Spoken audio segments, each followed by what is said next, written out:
ખોટે ખોટા દંભમાં ને દંભમાં જેટલી દારૂબંધી દંભી છે એટલો જ દંભ દારૂબંધીને વિરોધનો પણ છે. વિરોધી પણ એટલા જ દંભી છે.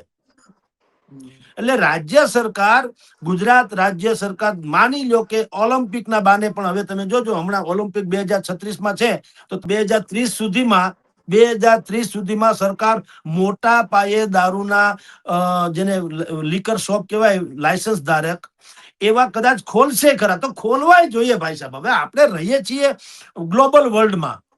ગાંધીજી આ જન્મથી કઈ લંડન વાળાને ગાંધીજીને કઈ લેવા દેવા ન હોય. તમારે જો ગ્લોબલ વર્લ્ડ સાથે સંકલન કરવું હોય, ગુજરાતને ગ્લોબલ વર્લ્ડની સાથે જોઈન્ટ કરવું હોય, તો અહીંયા આવું ન હાલે. છોછ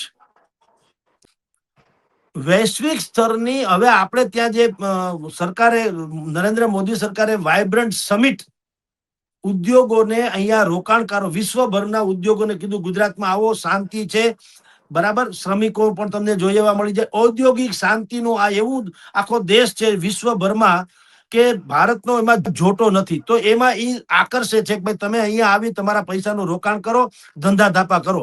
હવે ન્યા દારૂ પીવો ઈ આપણે ચા ને કોફી પીવી એના જેવું છે પરદેશમાં. તો અહીંયા રોકાણ કરે તો એને શું કરવાનું? હવારે કહુંબો કરવાનો ચાનો, એને ગળે ના ઉતરે, એને હવાર તો જ પડે. પેલા દારૂના કઈક પેગ બેગ હોય મારતા હોય તો ભલામણ બે તમારે લોટે ફાંકવો ને ભણવું એ બે ના હાલે. તમે ભણશો તો લોટ તો ઉડવાનો.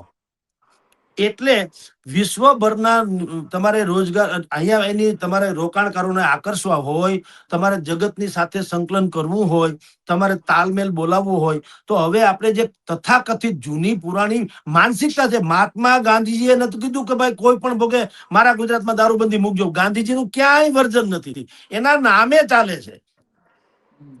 ગાંધીજીએ તો આત્મશુદ્ધિ માટે, એમ તો આપણે ત્યાં જુનાગઢ પાસે બિલખા છે, આંગણે આવેલો અતિ ભૂખો ન જાય, દીકરા ખાંડીને ખવડાવી દીધા. અત્યારે એવું બધાને કહેવાય કે તમારા દીકરા ખાંડીને ખવડાવી દો?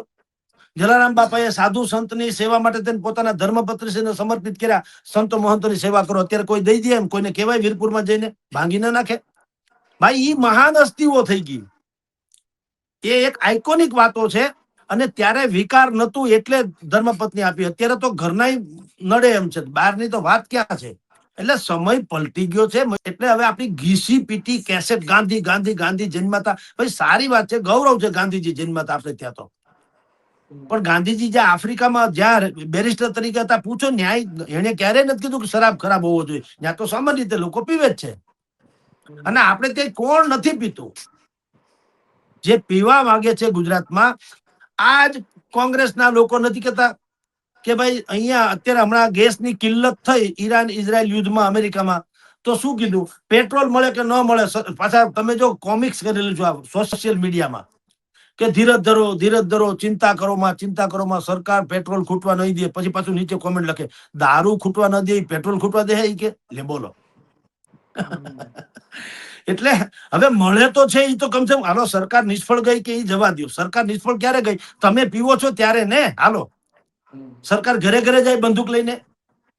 અચ્છા, સરકારે કાયદો વ્યવસ્થા માટે પોલીસ તંત્ર રાખ્યું. મારા ઘરમાં હું મારા ઘરમાં કોકને મારું કૂટું, તેમાં સરકાર શું કરી લે? તો તમે દારૂ પીવો છો તો એનું બાકીનું બધું મેકેનિઝમ છે. તમે ન પીવો તો કંપની વાળા શું કરે મને કહો? કોંગ્રેસ થી માંડીને વિપક્ષો કે આલોચકો એમ કેમ નથી કહેતા કે આનો આપણે એવી ઝુંબેશ ચલાવીએ કે લોકો સ્વયં દારૂનો બહિષ્કાર કરે?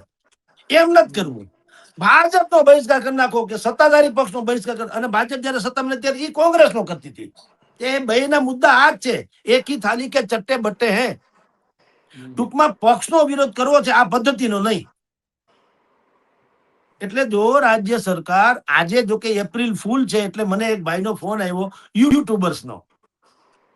મને કે સાહેબ બહુ સિન્સિયરલી એક વાત જાણવા મળી છે, જો એના ઉપર ડિબેટ કરી. તો શું છે કે નરેન્દ્ર મોદી અહીંયા ગઈકાલે આવ્યા હતા ને એને હર્ષ સંઘવીને કીધું કે 1 તારીખથી આપણે 1 મે છે, એટલે હવે નજીકના ભવિષ્યમાં ગુજરાતમાંથી સંપૂર્ણપણે દારૂબંધી હટાવી લેવાની જાહેરાત કરો. અરે કીધું ભાઈ સાહેબ એપ્રિલ ફૂલ છે, અને આમ તમને દારૂબંધીને લાગે વળગે ત્યાં સુધી આપણે ત્યાં 12 માસ એપ્રિલ ફૂલ છે. કારણ કે પીનારા જ ફૂલ છે. ભગવાન બચાવે. તો યાર જે છે એ તો છે. હવે લાજ કાઢીને ગાળું દો હાહારાની, એમાં કઈ માન ન જળવાય. વાત તો ઈ નહીં છે ને. લાજ કાઢવી એટલે એની આમન્યા જાળવી. હું લાજ કાઢીને ગાળું બોલું તો વાત તો ઈ નહીં થઈ. એમ આપણી ત્યાં પકડાયા વગરનો પીવાની છૂટ છે, બોલો. એના કરતા તો ખુલ્લેઆમ પીવે તો શું વાંધો? અને જો છૂટ હોય તો હકીકતે કોઈ પીને મરી જાય એવું નથી બનતું. અત્યારે લસ્સી પીવાની છૂટ છે કે નહીં ગુજરાતમાં? શેરડીનો રસ પીવાની છૂટ છે કે નહીં? બાસુંદી પીવાની છૂટ છે કે નહીં? કોઈ મરી ગયું બાસુંદી પીને? શેરડીનો રસ કોઈ એક આખો ઘડો પી ગયો ફાટી પડ્યો સાંભળ્યું કે? કારણ કે એ આરોગ્યપ્રદ છે. દારૂમાં નુકસાનકારક છે હકીકત છે, પણ જો એની ધારો કે છૂટ આપવામાં આવે તો કોઈ પાગલ નથી. શરૂઆતના ફેસમાં કદાચ બને, કારણ કે આ નવા નવા તો બૂટે ડંખે. એટલે શરૂઆતમાં જેને 10-15 વર્ષથી માંડ ચોરી છુપીથી કઈક પીધો હોય ઈ ઘડો માંડી દે, ઈ બને એવું બને કઉ છું. પણ પછીથી જયારે મળે જ છે તો પછી માણસ સમજીને પીવે છે. આ મહારાષ્ટ્રમાં મેં 10 વર્ષ નોકરી કરી મુંબઈમાં. આપણે લોકો જેમ અહીંયા જ્યુસ પીએ છીએ એમ લોકો ત્યાં પીવે જ છે દારૂ. કોઈ બાધીને મરીને જતું, કોઈને કઈ નથી થતું. એ બધા જીવે છે, આનંદ મંગળ કરે છે, સમજી લો. અને જો દારૂ ખરાબ હોય તો મને જે લોકો આપની ટીકા કરે કે ભાઈ તમે ઉઠીને દારૂની ફેવર કરો છો, તો મને તમે કે તમે કયા ડોક્ટર ઉપર મોરચો માંડ્યો? ભાઈ હેલ્થ પરમિટ કોઈ દી અપાય દારૂમાં? એની સામે કઈ નથી કરતા, બલકે છેડા અડાડે છે કે આપણને હેલ્થ પરમિટ મળે ખરી કોઈ હિસાબે? લાવો તો ટેસડા કરીએ. કીધું ને કે દારૂ બંધી નથી, દારૂ દંભી છે. અને એના કરતા દારૂનો વિરોધ, દારૂ બંધીનો જે વિરોધ કરે છે અત્યારે, એટલે કે સરકારનો જે વિરોધ કરે છે કે ના ના ના ગાંધીજીના નામે એમ કે આ કરવું ન જોઈએ, ગાંધીના વિચારોને મારી નાખે છે, એવી જે ફિસિયારી કરે છે, હોશિયારી કરે છે, એ એના કરતા મોટા દંભી છે.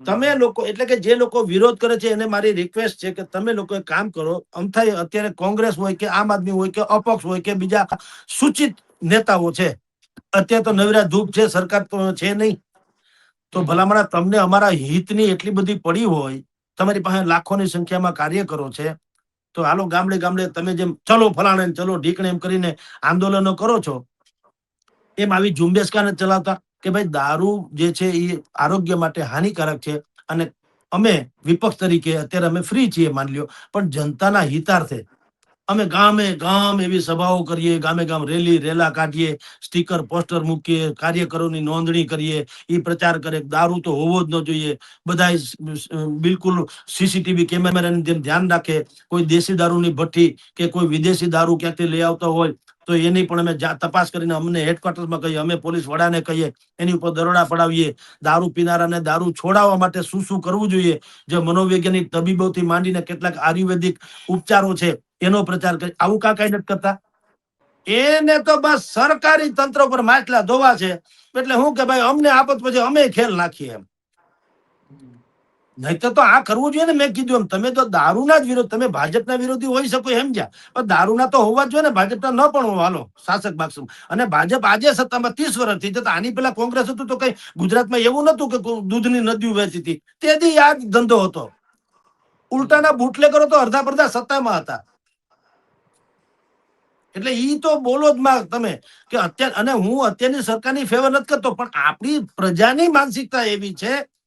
નહીતર આપણે બંધારણમાં ઘણી વખત કહીએ છીએ ને, અત્યારે જેમાં રાજકોટમાં ડખો હાલે કે પોલીસને એમ કે હાથ ઉપાડવાનો અધિકાર નથી, એટલે બંધારણમાં ખૂન કરવાનો અધિકાર નથી, લૂંટ કરવાનો અધિકાર નથી, અપહરણ કરવાનો અધિકાર નથી, કોઈને બંદીવાનથી બનાવીને રેપ કરવાનો અધિકાર નથી. કોઈ પ્રકારનો અધિકાર ક્યાં છે? તો બધું થાય છે કે નથી થતું? એને કહેવાય માનસિકતા. તો માનસિકતા કોઈ કાયદો માનસિકતાથી, અને કાયદો કડક થાય તો વળી પાસે એમાંય ડખો. કોંગ્રેસ હોય કે વિરોધ હોય, હું એમ કહું કે રાજનીતિ ઉપર આ મુદ્દો કરવાનો થતો જ નથી.